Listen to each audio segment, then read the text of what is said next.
Radix UI is dead. The people who maintained Radix UI are now on a different project, Base UI. But today I'm not here to tell you that Radix UI is bad and that you shouldn't use it because it has a lot of issues. No, today we migrate to Base UI. And the first step is probably also the most satisfying step. We just cut down all these ugly packages here. So take all your Radix packages and get rid of them. Because all we need for Base UI is just this PNPMI Base UI React. One simple package. So if you install that and now take a look into your components, you will see that yeah, of course, the package is not there, so you get an error. So we import alert dialog as, let's say, alert dialog primitive to just not break anything. And that's just the first step. So getting rid of all the ugly Radix packages, installing Base UI, and just switch your imports. And with that, we just have 3 more steps to go. But before we do so, let me introduce you to the sponsor of today's video, Posthoc. Imagine you're rebuilding your old component. Sure, you could just release it to everybody, but chances are that your customers just don't like it. So what you could do is just create a post-hoc feature flag. What you can do with that is you can just say, hey, push that to 10% of all my customers and yeah, let me see how it performs. So implementation is very, very easy. The allowed tech stack is crazy. You just implement a few lines of code, set post-hoc up into your project, and then you're good to go. You can just decide how many people should see your new features. And as I already said, post-hoc can do so much more. Like these are just a few of the features. We have web analytics, session replays, error tracking. Visit the first link in the description to just get started for free. Thanks to Posthoc for sponsoring this video. Okay, let's move on with step 2.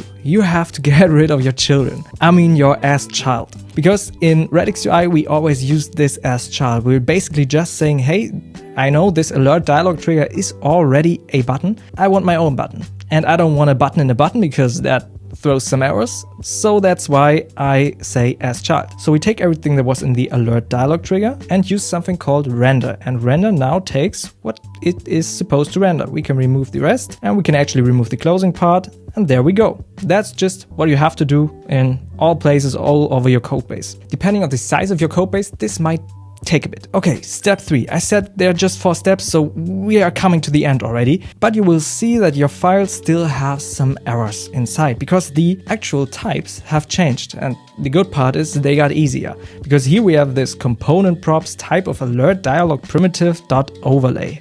So you can just go over to Base UI or ShadCN. It doesn't matter what you use. You can also use the Base UI components without ShadCN, but I guess most of the people watching this video will use it with. So you can move inside here and you actually see the types. So the types actually directly come from the primitives. So here, for example, we have alert dialog primitive backdrop props, and we can just use that as the type here now. But you see, that's still not working because sometimes things have renamed. So this has the name backdrop now. That's kind of the thing. Sometimes things might have renamed. And what I really suggest you is go into ShadCN, go into Base UI and find those things that got renamed. Sometimes a little function like a onOpen change might exist in Radix, but doesn't exist in Base UI. You have to find that for your specific use cases. But I guess you always might see the red underline and your build will not work. So it's probably not a big deal. And for the last step, I made a simple animation here. You will see it. We have a new positioner. So for components that have positioning, like popovers, dropdowns, alert dialogs, you get the point.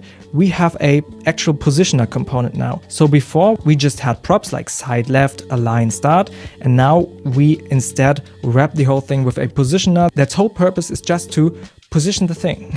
So yeah, just say side left align starts. Most of the folks watching this video might never position things differently because the defaults are already great, especially if you use ShadCN. But yeah, you might need that. I also included this little example here on top with the drop-down menu trigger again. We have this asChild, we have the button inside, and now asChild is gone, and we just have this simple render on top. So no matter if you use ShadCN or you use the Radix primitives directly, now it's your time to migrate. It really doesn't take a lot of time. Always take a look at the ShadCN examples. You can always toggle between the different component libraries in here and go to the manual tab and see the code behind it. Sadly, there currently is no automatic migration. You have to do it manually, but keep an eye on this migrate section here because here the ShadCN CLI offers, for example, the possibility to migrate your icon library. It might also allow you to migrate to Base UI.